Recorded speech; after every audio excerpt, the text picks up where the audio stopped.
What's up, everyone? Welcome to the second bonus episode of Cartoon Fight Club. I'm your host, Animation Rewind, and if you're new to this series, be sure to check out the older content. But if you know how the game is played, then let's get ready for the fight. Tonight's episode was animated by Nintendo, so if you enjoyed what you see, head on over to his channel and subscribe. And that's right, this is just a bonus episode of Cartoon Fight Club. It's not a full episode, it's just a quick little bonus, a small treat for you to enjoy while we work on the main stuff. Speaking of tonight's bonus, we have a fight between Steven Universe and Sans the Skeleton. Now because this is a bonus, I'm only going to review Steven. If you want to see a full review of Sans, you can watch the previous videos, but this episode was fully researched. So at the end, there will be an explained winner. But for now, let's introduce Cartoon Fight Club's second bonus round of fighters. Steven Universe can be best described as having the best of both worlds. Steven is 50% gem and 50% human, which really does separate him from the entire squad of crystal gems that he hangs with. Steven's mom, Rose, had to give up her physical form in order to create Steven, so he didn't get a chance to be raised by her, but luckily for him, he was still surrounded by good role models to help him learn important values of life. Well, usually at least. Now because Rose couldn't physically be there for Steven, she left him her majestic and magical shield. Rose's shield has plenty of morphing abilities. It can take on many sizes and shapes, from a throwable disc to a bouncing bubble. Steven can use this shield for both defensive and offensive measures. This shield is very durable. It protected the crystal gems from an explosion that was powerful enough to destroy their entire ship, and the shield is strong enough to chip through many metals and stones. Steven has the ability to breathe in space and also possesses the unique ability to heal himself and others. In order for Steven to heal, he would need to use his saliva. He is able to heal both human injuries and gem injuries, proving that this ability is versatile. Steven's two strongest attacks are his laser light cannon and his super move. His super move consists of summoning Alexandrite to shoot a beam of energy towards his targets, and his laser light cannon is pretty self-explanatory. It's a giant laser light that Steven can fire as a very powerful long-range attack. Remember when I said Steven has the best of both worlds? Well, it's time for a reality check, because in some ways he also is struck with the worst of both worlds at times. Steven on multiple occasions has almost no control of his magical abilities, and they inconsistently fluctuate, which could get dangerous if Steven is caught in some heat and his magic doesn't want to shift into gear. Steven is also relatively young, and while very experienced for someone at his minor age, he isn't exactly the most skilled warrior per se in the grand scheme of things. Overall, Steven is a gem-human hybrid and is equipped with his mother's special shield. He has plenty of unique gem abilities and the will and spirit of a human. And now a quick update for Sans. Once again, this is a bonus episode and we've covered Sans far too many times. So here's an annotation to a Sans review if you really want to see one. If not, prepare for the battle. And now, let's get ready for the fight. This battle will take place in the underground with no prep. Let the battle begin!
And the winner is Sans. Now before we discuss why, I want to give a huge shout out to the battle animator Nin10. If you enjoyed what you saw, head on over to his channel and subscribe.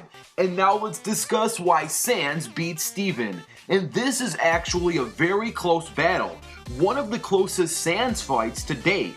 Steven would most definitely put Sans to the test, but there are a few significant reasons why in this fight, Steven won't fully be able to finish Sans off. Let's get rid of the elephant in the room. The way Sans and Steven fight almost have them both as polar opposites. Steven's fight style is heavily based off of defense, blocking, and counteracting to hits coming his way.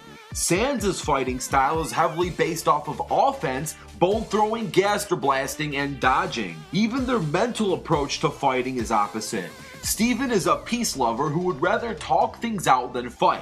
And Sans is one who likes to judge his opponents and karmically discipline them. Steven's submissive approach compared to Sans' dominant decision making will most certainly give Sans a tactical advantage over Steven in a long drawn out fight. Moving on, the only category Steven significantly holds an edge over Sans in is durability. And while physically his shield would most certainly be able to block out many bones that come his way, when he's faced with gaster blasts, that is when Steven is really going to run into some trouble. Don't forget that Gaster Blast attacks the soul, and while Steven does have a strong spirit and is very good in nature, eventually the Gaster Blasts are going to slowly but surely wear him down, up to a point where even a good bone cage can allow Sans to pull a finishing blast on him. Another huge advantage Sans has over Steven is speed. Not only would Sans be fast enough to hit Steven in directions he clearly won't see coming, but also, Steven would most certainly have trouble landing a good hit on Sans to put him out, which means that speed is more important than ever before, especially when trying to fight someone like Sans in close combat. Now of course, Steven could get lucky, it would only take one hit to finish Sans off, but more often than not, skill is certainly a much safer bet than luck when it comes to choosing a winner. Now, there are many theories that Sans is actually Steven or that Sans is Ness, so wouldn't it be cool to just end those theories and have all three of them fight to the death? Well, if you want to see a battle like that, like this video. If this video gets 15,000 likes, there will be a battle royale between Sans, Steven, and Ness. Also, please comment down your own ideas for future episodes, and you all know who's fighting next, but just in case you want to see it again, here you go. On the next episode of Cartoon Fight Club.